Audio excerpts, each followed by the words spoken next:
Hello everybody, welcome to Nintendo Expression Pass here on Boss Rush Network. I'm your host and last excited ADV. Joining me is the one, the only Busman himself, Mr. Corey Dirrig. Hello, good sir. Hello. Hello. Hi Ed, how's it going? Hi, it's been a while doing the Expression Pass, in a sense. Yeah, well, we usually record them in a grouping, right? And then we'll record a bunch later. Like, Monday we have a night to where we're recording a bunch of stuff. So we'll get there. But it's all part of this cool idea we got from a question from Powblock yesterday, I guess, if you're listening to this on Patreon. Yes. Yeah. So everybody, we were talking about launch games and what system had the best launch games. And because of this question, we decided, and Corey came up with this idea, to go through past Nintendo consoles and handhelds and look at their launch library and just talk about them, like what we think, what games did we pick up, if we got it at launch. I got my Switch later, but I did pick up some of these games. And so we're gonna be talking about the Nintendo Wii U. We're gonna start with that, and then we're gonna go backwards because I think the Wii U probably had a big library of diverse games. Mm-hmm. So I'm gonna go through the list. Corey, you also have the list in front of you too. I do. I have IGN's Wii U launch game guide open, which never was updated after the Wii U launched, apparently. So we have, and we're only speaking on the United States, everybody. We're not doing UK or Japan or anything else, just the US. We have Assassin's Creed 3, Batman Arkham City Armor Edition, Call of Duty Black Ops 2, Chasing Aurora, the Darksiders 2, Disney Epic Mickey 2, The Power 2, EA Sports FIFA Soccer 13, ESPN Sports Connection, Game Party Champions, Just Dance 4, Little Inferno, Madden NFL 13, Mass Effect 3, Mighty Switch Force Hyperdrive Edition, Nano Assault Neo, NBA 2K13, New Super Mario Bros. U, Ninja Gaiden 3, Versus Edge, Nintendo Land, Rabbids Land, Scribblenauts Unlimited, Sing Party, Skylanders Giants, Sonic and All-Star Racing Transform, Tank, Tekken Tag Tournament 2, Wii U Edition, Transformers Prime, Trine 2 Director's Cut, Your Shape, Fitness Evolve, Warriors Orochi 3 Hyper, Wipeout the Game 3, and Zombie U. It's quite the list. Yeah. So I don't know where you want to start. We were talking about some of these, like not launch window titles, but the other announcements that were like quote unquote unofficial or rumored games, right? And like man, that Zelda Wii U tech demo's on here. Every time we bring up the Wii U, I have to bring that up because it's the best looking Zelda thing I've ever seen in my life. And it's this was my version of that Space World demo. Well, now that you mention it, Corey, these were the games that in the launch window. I don't think we need to do launch window games, man. We'll be talking forever. Because Aliens Colonial Marines. I had that pre-ordered, by the way. The Wii U version. Oh man, I think the reviews came out on a Sunday. Well, it got canceled. It got canceled for Wii U. Yeah, it got canceled for Wii U, but I think it got canceled because of the reviews for that game. I'm like, oh. Yeah, I'm sure. Those reviews weren't great. Yeah, that game. Yeah, that drama still hasn't. I don't even think still has never been fixed or whatever. It's been something. Yes. But let's get look at this. Get into this list because, of course, with Ubisoft being a big pioneer, they had Assassin's Creed 3, They had Zombie U, Rabbids Land. Rabbit's Land. Like they had 3 games, and I gotta say, we saw the demo for Zombie U, with them using the gamepad and everything, and it's so well, because I have it, and then Toys R Us was getting rid of the guides, so I got 2 of them. I shipped one out to my good friend Eric Hunter. Shout out to him. And yeah, I still have my book, and I still got that game. You want to hear something funny that I just learned like a couple months ago? Yes. Do you know what Ubisoft's first registered IP that they owned was? Was it Rayman? Nope. No, their first ever IP that they ever registered to own themselves. Not Prince of Persia. Nope. A game called Zombie with no E was their very first IP.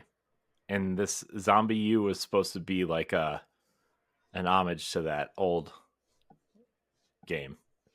I think it's some sort of that. I think it's some sort of adventure game, like a Myst or something like that.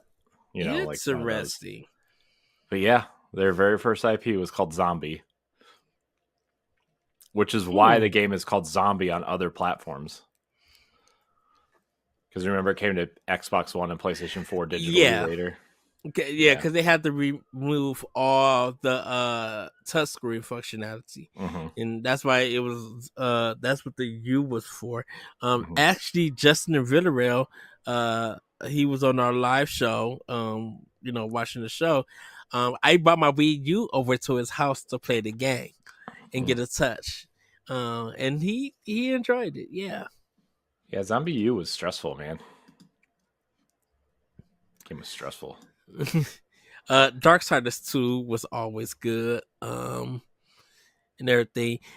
I didn't get Disney. I think I got Disney Epic Mickey 2. I feel like Epic Mickey wasn't a launch title for some reason. I know I said I bought it on launch day, but maybe I didn't, because I feel like that game came out later. I feel like that game was delayed. So too, because I remember it came out on Wii and on Wii U. And I believe I got the Wii version, and then later on got the Wii U version. What day did the Wii U come out? For North America? Yeah. Because it came out on November 18th, 2012. Yeah. Hold on, let me look that up. It did come out on launch day. Okay. Nope. Okay. Cool. Never mind then. Yeah. Okay. I felt like it got delayed or something. Maybe it got delayed out of its original release date to launch with the Wii U. The Wii U. Because obviously, remember, Epic Mickey was a Switch or a Wii exclusive up until very recently. Yeah. Interesting. I hope they do a remaster of this one too. I know it's not as good, but Epic Mickey 1 Rebrushed was a very good remaster. Yeah, I got that one on Xbox. The Switch one was all sold out, and they didn't restock it. So I gotta try to find a restock of that one. Unless you're a diehard Switch person, Epic Mickey Rebrushed definitely probably should play it on another platform, to be honest. But I got the Switch version because we're Nintendo people. So, and plus, somebody might be looking for it, so that's easy money to jack up the price. Yeah. Assassin's Creed 3. That one led into Assassin's Creed 4, Black Flag. I played both of those games on the Wii U, and I completed both of those games on the Wii U. Nice. I'm actually playing. I actually started Assassin's Creed 3 because I never played it. I started it on Series X. It's okay. It's not bad. Are you playing the remastered version? Or are you playing the original? I think I'm doing the 360 version. Okay. Yeah. Okay. Because the remastered version fixed a lot of the issues that people had with that opening. Because the opening is like you play as what's his face for like 6 or 7 hours before you even get to Connor, right? So they adjusted some of that, I guess. Because is that the one that you were like in the town that you got off the ship and then got into the town. Yeah. So yeah, I've been thinking about Assassin's Creed 3 a lot recently for some reason. I've been wanting to go back to like that America trilogy, which is 3, Black Flag, and Rogue. I believe I have. I don't think I have Rogue on Series X. I know I have Assassin's Creed 3, the remaster on Switch. They're all remastered now. Rogue is also remastered on on the current platforms. So if you have Assassin's Creed Odyssey, you probably have Rogue for free, honestly. I may have it. Yeah, because I got Assassin's Creed what you said, Assassin's Creed Origins, right? Odyssey, I think. Odyssey. I have that on multiple platforms. Yeah, because I think Rogue came with Odyssey. Okay. That was a weird, and that was like the one game I was like kind of shocked didn't come to Wii U was Assassin's Creed Rogue. Because like it came out the year after Black Flag, but also it came out. That was the year Ubisoft released Assassin's Creed Unity on Xbox One and PlayStation 4, and then Assassin's Creed Rogue came out the same exact day on 360 and PS3. And it was like, why are you doing that? Ubisoft, man. And we wonder why they're in the predicament they're in now. We will talk about that one later. Will we? Will we? I think once we get more information and see what happens, yeah. Batman Arkham City Armored Edition. I didn't get this one because I had already finished Batman Arkham City on PlayStation 3. So I didn't feel like revisiting it on Wii U. Yeah, I bought it, but I had recently played Asylum, and I was like, well, I'm just gonna wait and get Arkham City on Wii U because it was coming there, and it had Reggie's had that thing where he said it has exclusive content, but it ended up just being like the charge glove. Which was like not anything, like there's literally nothing different about the game except for that. But yeah, it was kind of funny. Oh, the way people used to try to sell games, so fun. Oh shoot, Nintendo. Reggie was always good for it. Fizime, he was always good for it. Yeah, Reggie, man, what a guy. Yeah, what if I ever meet him? I'm just gonna say like, "Hello, good sir. It's good to meet. Good to see you, sir." Like, I have your book. I'm sure you'll be able to walk right up to him and shake his hand. No, I definitely would tell him like, I have your book.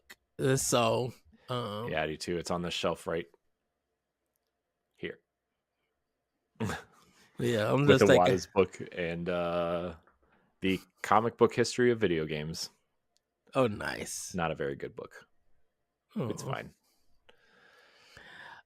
Chasing Aurora, I think that was an eShop game. I don't remember that game at all. It looks there's a bird going through like lines and stuff. It looks very basic. I'm looking at it on YouTube, so I get it. I never heard of this game too, so yeah, that one. Never mind. I will say any of the sports stuff I completely skip. Some of these game party champions. It's such a generic title. I forgot that when video games really had like generic titles. Hmm. And they were always like on Nintendo consoles. Maybe a little bit on Xbox. Um but man, there's just been some pretty generic ones. Yeah, it's interesting for sure, right? So Mhm. Little Inferno. I don't remember that game. I mean, I remember it, but I don't remember what it is. Uh, so I'm trying to look it up. It looks like another eShop game. Yeah, Nintendo eShops must have games. Um, Hmm. it looks like it's a puzzle game. Hmm. I don't remember it at all. Not gonna lie to you. Yeah, like a mix of Tetris and Brain of Fire. Yeah, it looks very weird. It's an eShop game. So yeah. Hmm. Um I think Nano Assault Neo was a shoot 'em up game. I know Mighty Switch Force Hyperdrive was also like a 2D platformer. I think there's so many versions of Mighty Switch Force though that's out. Hmm. Mm. Interesting. Yeah, Um, I know the big one on here was Mass Effect 3. yeah.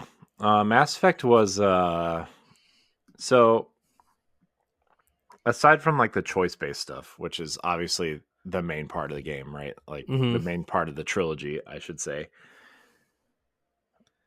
I actually really loved how they handled Mass Effect 3 on the Wii U. Like they had a lot of cool things on the gamepad, like being able to route your squad into like flank enemies in a way where like you could actually like position them on the gamepad and Mhm. kind of, you know, the map and stuff obviously was on your gamepad, but also like just the way certain items were handled and stuff. It was really cool. Like it was really neat. And obviously like the gamepad just kind of became a map for a lot of games and Yeah. UI stuff over time, but like I don't know, I actually really liked how they handled Mass Effect 3. I really liked Mass Effect 3 on the Wii U.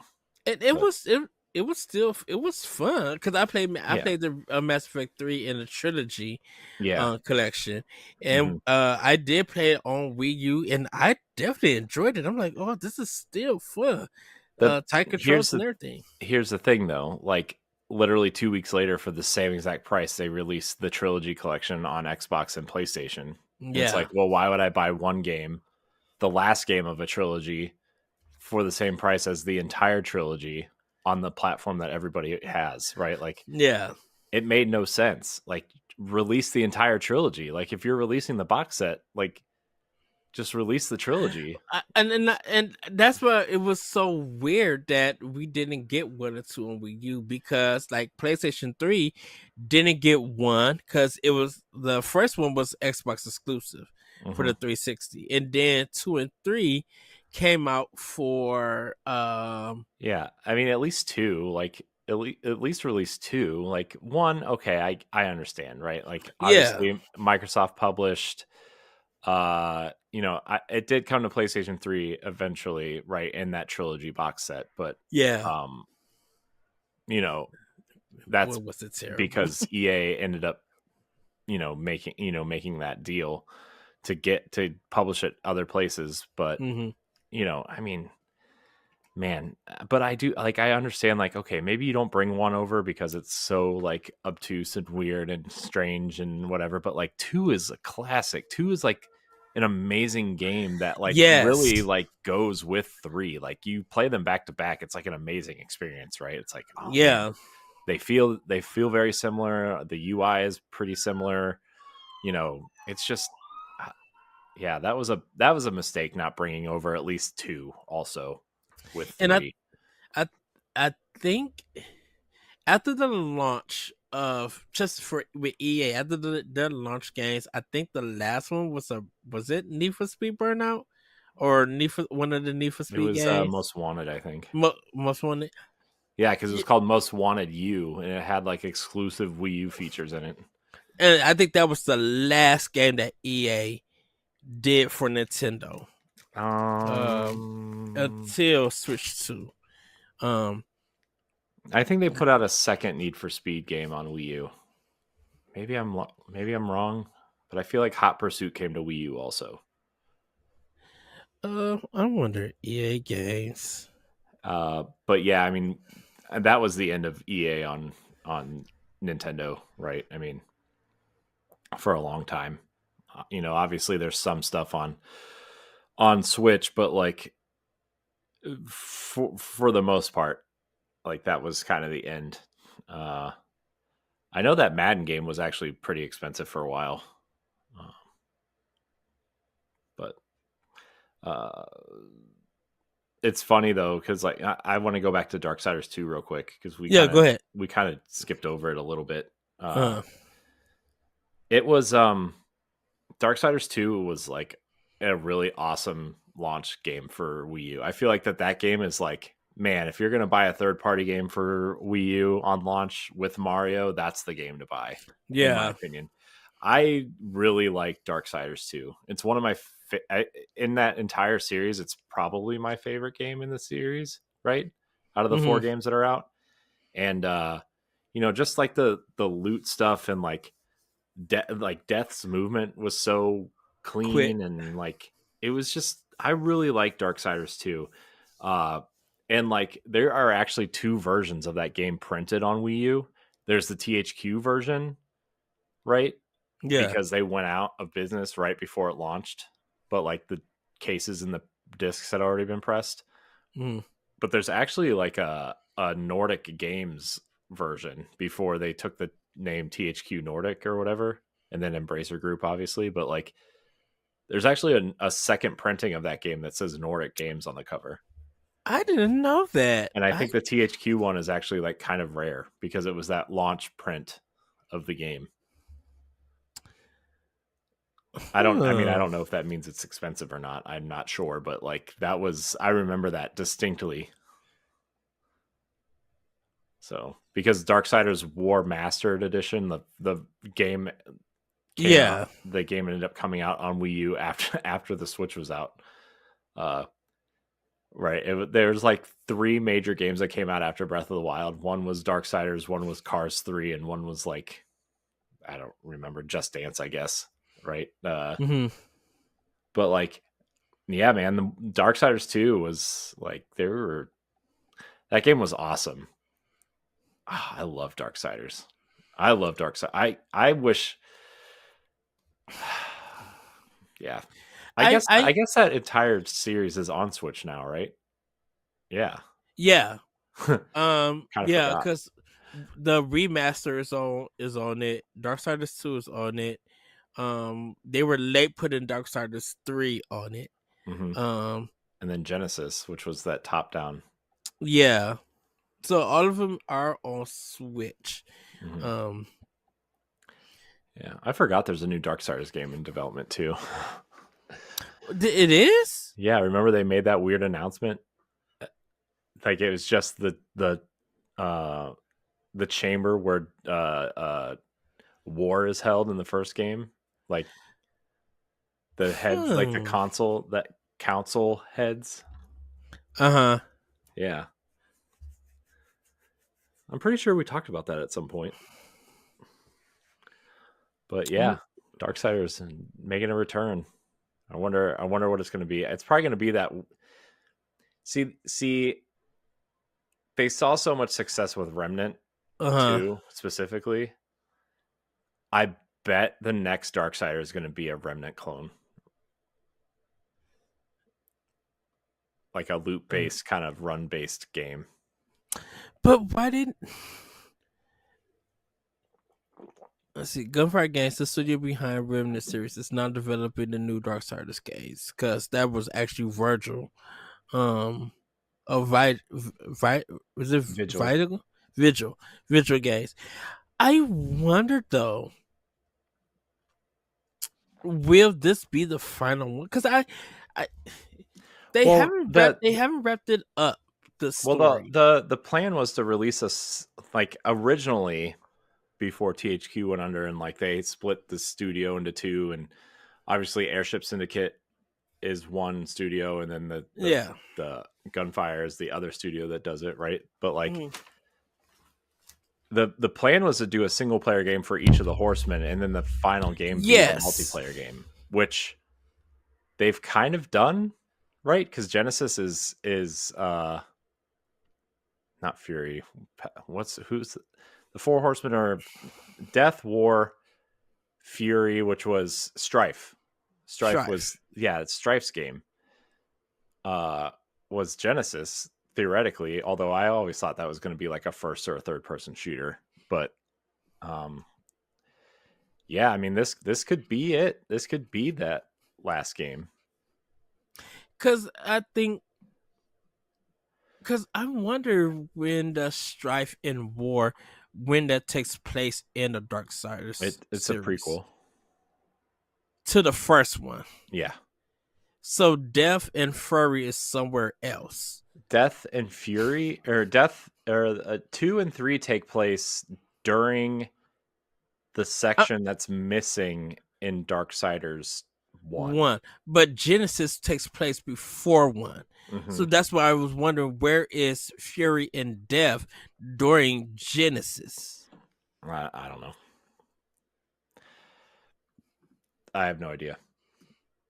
Because I thought when 2 and 3 were happening, see, that's so weird what happened with 1. Such a confused. I had to go watch a recap. There is a breakdown of all of it. You could just play them all. Because and the funny thing is, I own all of them. I thought so. While 1 is going, I thought all 3 of them were going at the same time. I mean, maybe they are. I'm not 100% sure. I just know like that part that's missing in 1. Mm-hmm. You know, 2 and I feel like 2 and 3 take place within that, because there's that scene in 3 where Fury visits Death or visits War in the chamber, right? That's right. like that's dirt. That's like that part missing between War, like the intro to 1, and then when War is charged with going out into the world, right? Like that missing time is when 3 takes place. Is with Fury going there. Yeah, because Strife is on the planet during 3. And it's not revealed until the end when Fury sees Strife, because he turned into a different character and everything. And then while that is happening, Death is coming back to Earth. I think because of the call, or something. Maybe I'm not It's sure, man. It's such a weird thing, but Darksiders 2 I do enjoy. I think I need to play. I do have War Master on Xbox. Like I said, I have all of them. But I got Genesis on Switch. I need to finish 2. That's the 2 and Genesis I need to finish. With it. I think 2 just gets overwhelming because they keep dropping weapons like almost. Yeah, I mean it's like a Diablo-esque like loot system, right? Yeah, and that's I think that's what turned people off of it, is like there's just so much loot that you have to go through and grind through. But like, I don't know, I think it's worth it. I think that game is great. I really like that game a lot. I think 2 is awesome. And yes, Ninja Gaiden 3 versus Edge. I don't think that fixed any of the problems from Ninja Gaiden 3. I thought that's exactly what Razor's Edge was. It's the release that fixed all the problems. Yeah, because I don't think it added any new weapon or anything. I think it added the purple haired girl from Dead or Alive. I don't really know what her name is, but that's fine. Yeah, Ninja Gaiden was interesting. Because I remember playing Black on Xbox One or Xbox original, whatever, Xbox, and 2 came to 360, and I watched my friend play it. I was like, man, this looks way too hard. I don't really feel like playing it, which is funny because it's actually quite trivial now because I played the remaster that recently came out, or yeah, and it was quite easy. Which is kind of funny to think that like Ninja Gaiden 2 was like the Souls game of the era, right? Where it was like super difficult and whatever, and like I just kind of breezed through most of it. Yeah, because this one, Nintendo published this one. It's a 2012 action adventure game developed by Team Ninja and published by Nintendo. It was November 12th to May 13th, subsequently released by Tecmo Koei for the PlayStation 3 and Xbox 360 in April 2013. It is an enhanced port of Ninja Gaiden 3 that includes all DLC from the original title as well as additional enhancements made to improve the game. The game can be considered as equivalent to the Ninja Gaiden Sigma games as it makes several changes to the original title. So the Nintendo published one is probably a collector's item since Nintendo published it. No, I have it. I just bought it on Amazon for $9. Oh, is that cheap? Oh, dang! Yeah, it was really cheap. I have the copy too. For Wii U, because I know it was in that collection. The version of the game was released for Switch, PlayStation 4, Windows, and Xbox One as part of the Ninja Gaiden Master Collection on June 10th, 2021. Yeah. So I thought it was I know it had a time exclusive, but I just thought that Nintendo paid for the development for that game, but I wonder if they just paid for the exclusive time to be on Switch, and once that time was over, it went to everything else. I wonder if they just paid just for the exclusive time for it. Maybe, yeah. I don't know. And I think Nintendo needed games, and I think they went there and said, hey, if you add extra content and clean up what people didn't like, we'll publish it and fund it. Yeah. Sounds like a Nintendo move, right? Bayonetta 2, anyone? But I think Bayonetta 2 is never going to any other console besides Nintendo. No, it's not. I don't think. I think Bayonetta is only popular. I don't want to say it's only popular because of this, but like I think Bayonetta is its popularity is because of the attention it got that Nintendo was publishing it. If it came out on everything, I don't think it would be as popular as it is. Yeah, that makes sense. I think because I feel like Ninja Gaiden. I feel like Bayonetta 2 went on Wii U really showcased platinum games and put them on the map, get like visibility, because they ended up having a lot of work not only through Nintendo but more work through Activision with some of the licensed games. I mean, Square also. I mean, you look at Nier and for better or for worse, Babylon's Fall and whatever else they were doing, right? Like they had the Ninja Turtles, they had the Transformers. I think Kaya from the Avatar game. Like they had work, and then Scalebound from Microsoft on the 360 that got canceled. Like they had work. Because of how popular and beloved Bayonetta 2 was. And like I said, regardless of sales for the game or in everything, when they was getting Platinum Games was getting a lot of word of mouth because of Bayonetta 2 on how great the game, and then people start seeing the reviews, and Activision had to pay attention because people kept mentioning that game on rewards and stuff. Um, with it getting like a lot of personal game of the year nominations. Like it was my game of the year when it came out. Like I think what 2014, I believe Bayonetta 2 dropped. Um Yeah.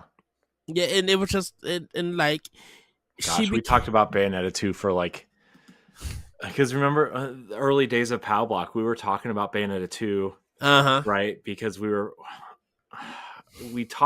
kept saying like, because they brought the original Bayonetta to with Vanquish, right? And Sega had that entire teaser site, right, Hmm.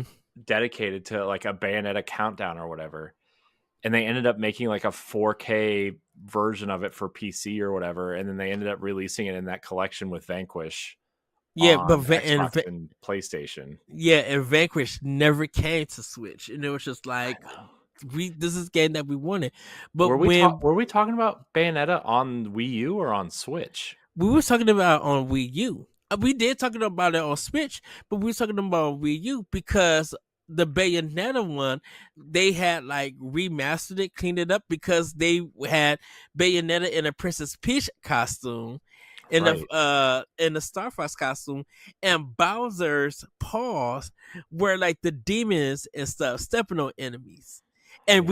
we was talking about Nintendo being this family friendly thing, but they let Bayonetta be in these sexy costumes. Right. And the Uh, Star Fox outfit too.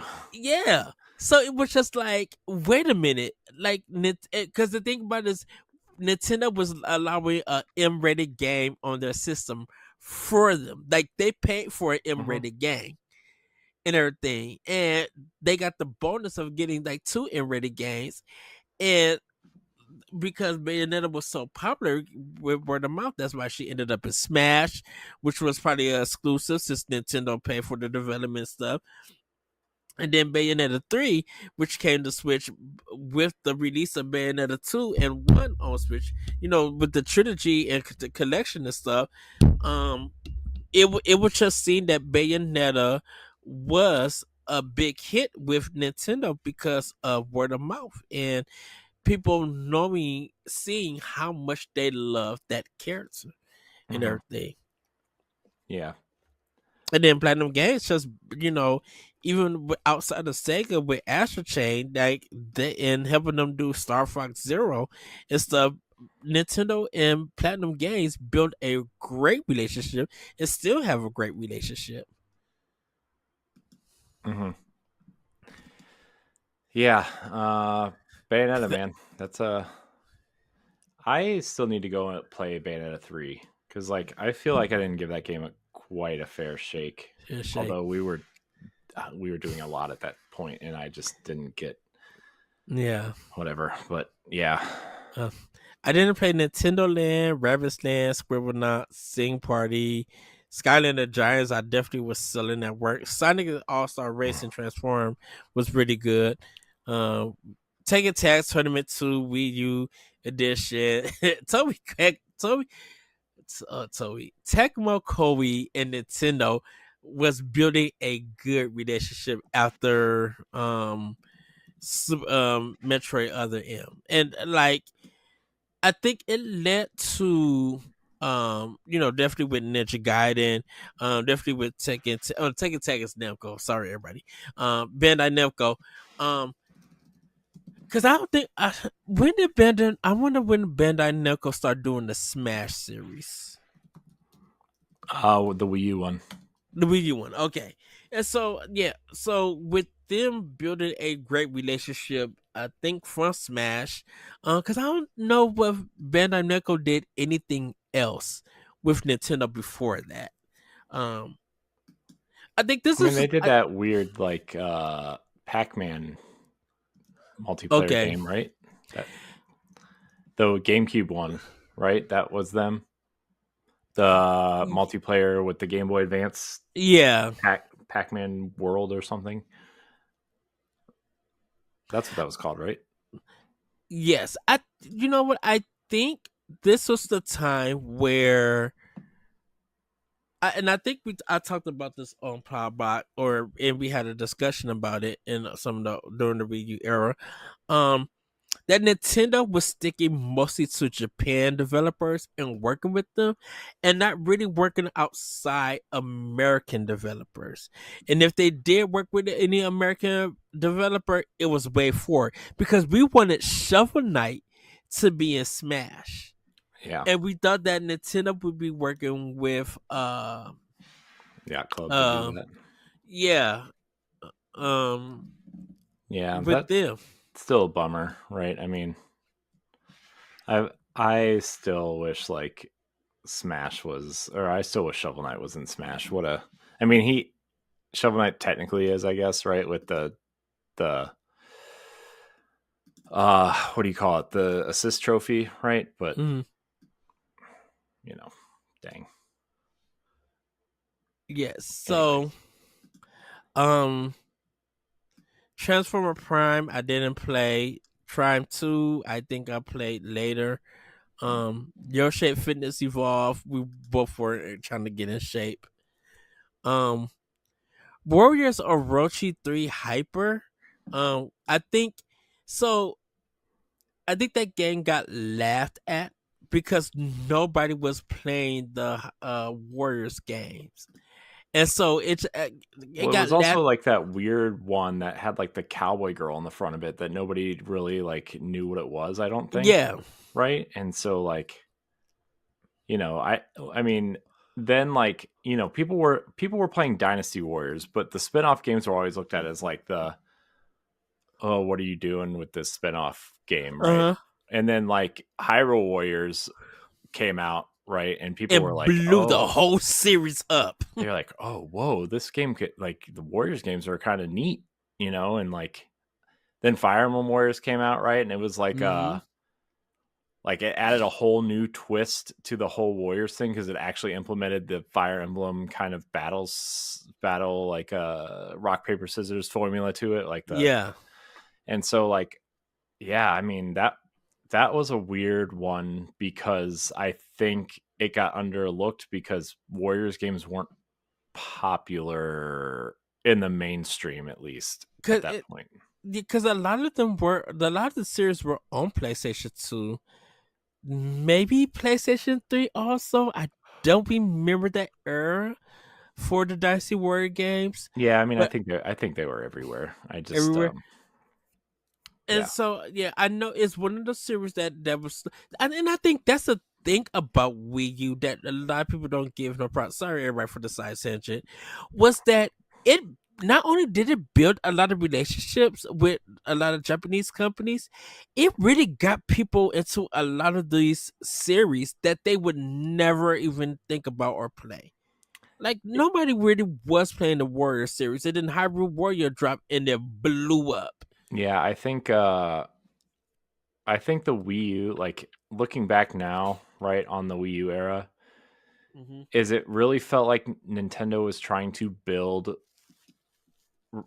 relationships that would actually come through on the Switch, right? And Yeah. so because if you remember, the Wii U was Nintendo's first HD console, Mm-hmm. and they were still trying to figure some stuff out, and some games were taking longer than others to make. That's why it launched with New Super Mario Brothers U instead of like I don't want to say a proper 3D Mario, but like a big tentpole game, right? Like it they went through some things with it. And so Mm-hmm. uh I think you look at the Switch, right? We talk about how the Switch is really just the Wii U backwards at this point, right? We're like, oh, instead of putting the console on a box and putting the gamepad streaming to the gamepad, why don't we put the console in the handheld and then you know stream it to the TV through the dock, right? Or Yes. uh oh, the HD stuff is really cool, but the tablet stuff doesn't really work that well. So why don't we, do this, and this, and let's build on the relationships we were building on during the Wii U era and see if we can create anything interesting. And like, we got obviously like Hyrule Warriors and Fire Emblem Warriors ended up coming over.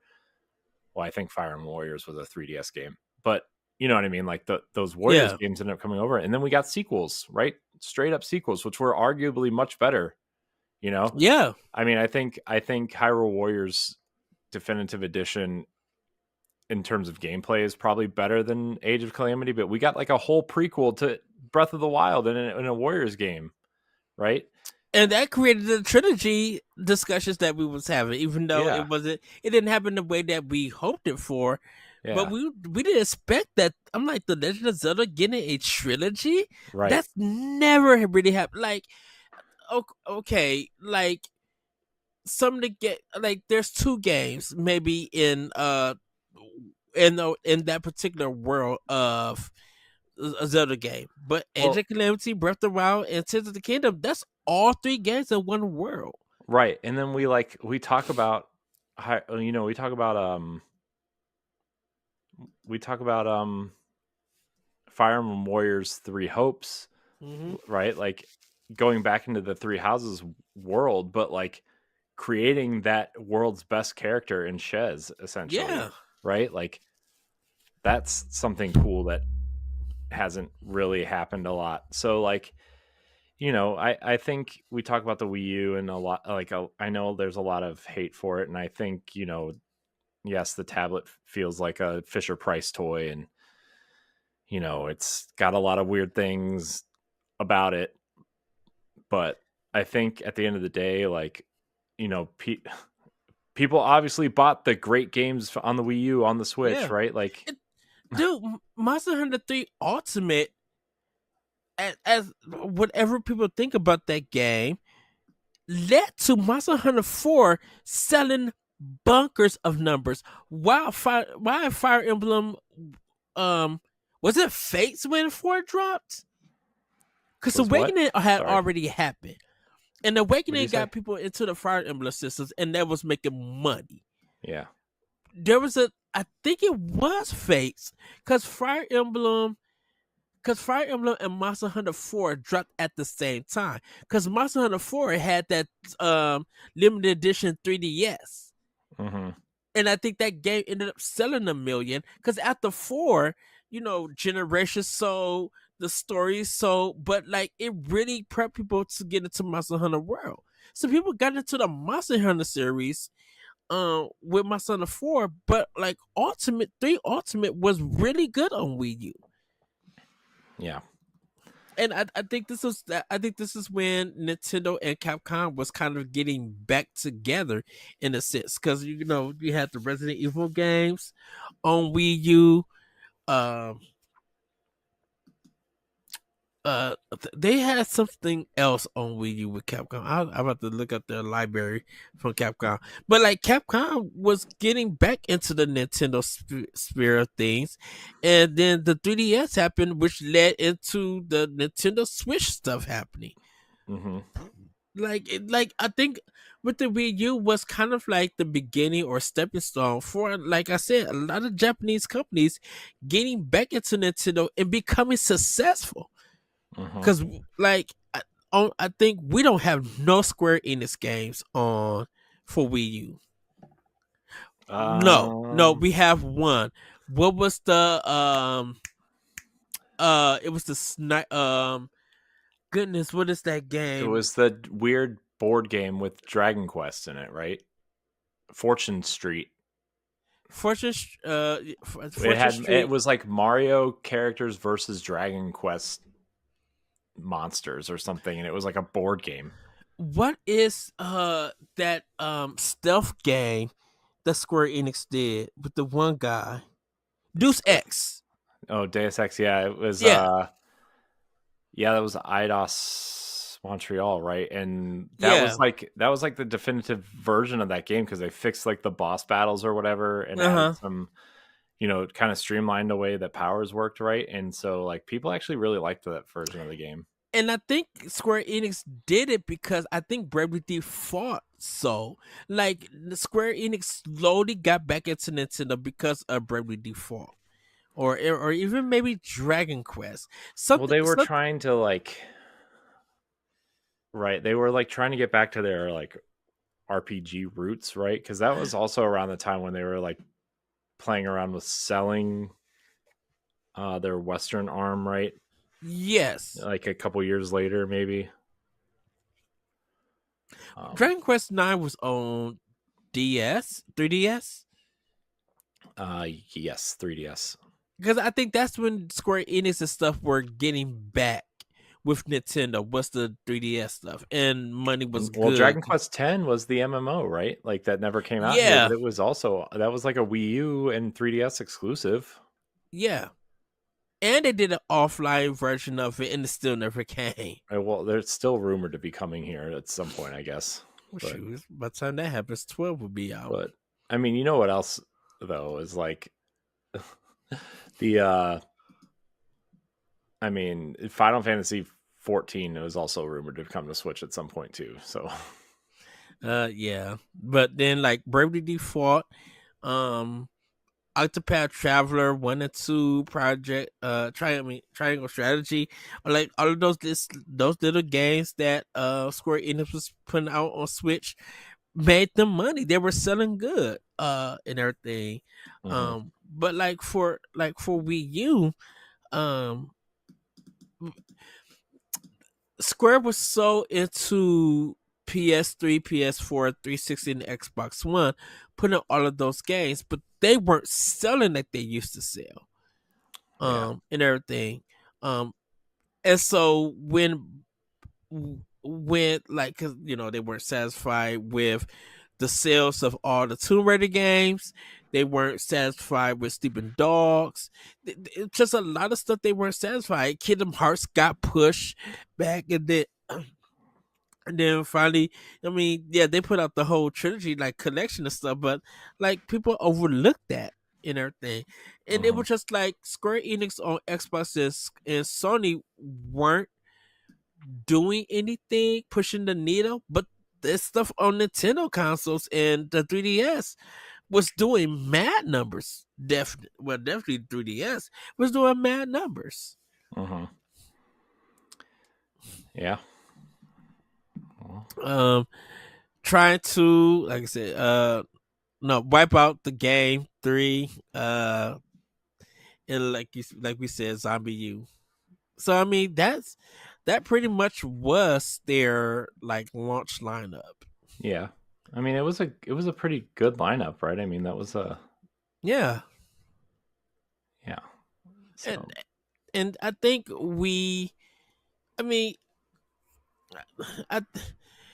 was the most diverse lineup, and back to having third party support for the system. And that was the important thing. Even though a lot of it were ports at the time, it was just the support for the system.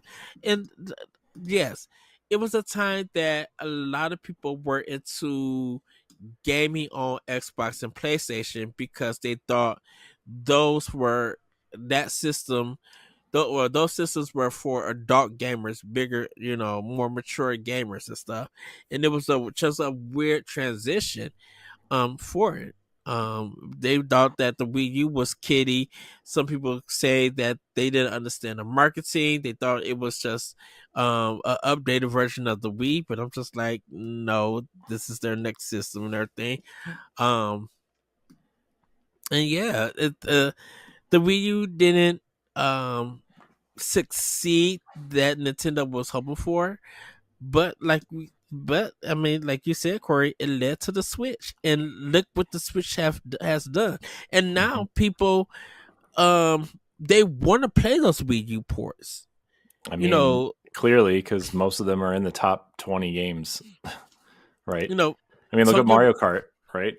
Yeah, heck, Mario Kart is probably like the leading game on the platform. It is by like 20 million units. Insane. And Mario 3D World and Breath of the Wild, right? I think people forget that Breath of the Wild is a Wii U game. Like, yeah.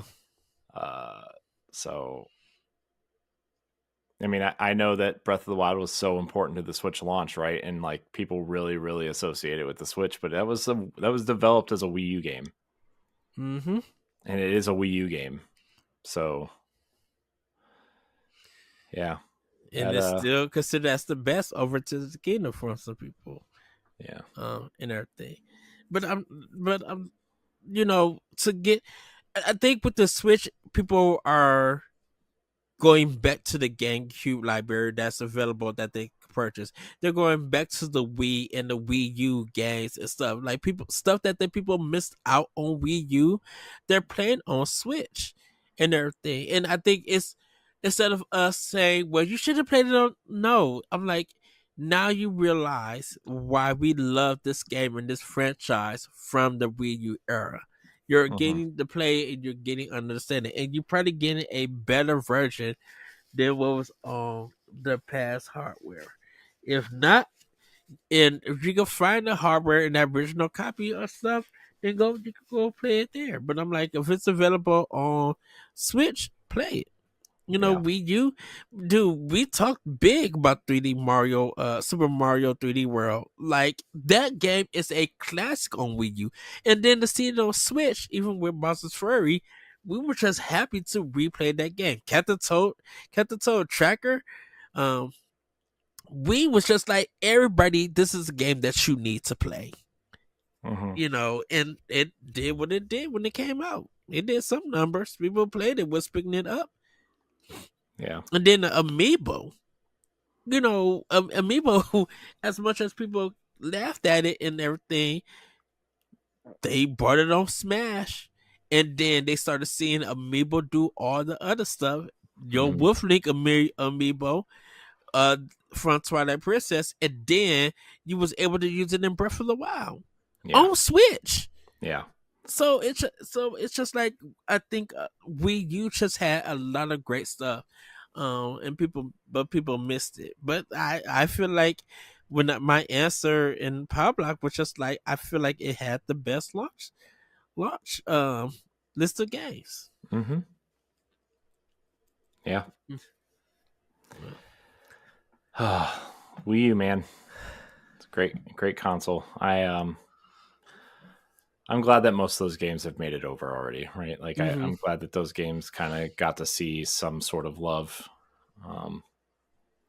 And now we're just waiting on Zelda and maybe a fixed port of Star Fox Zero.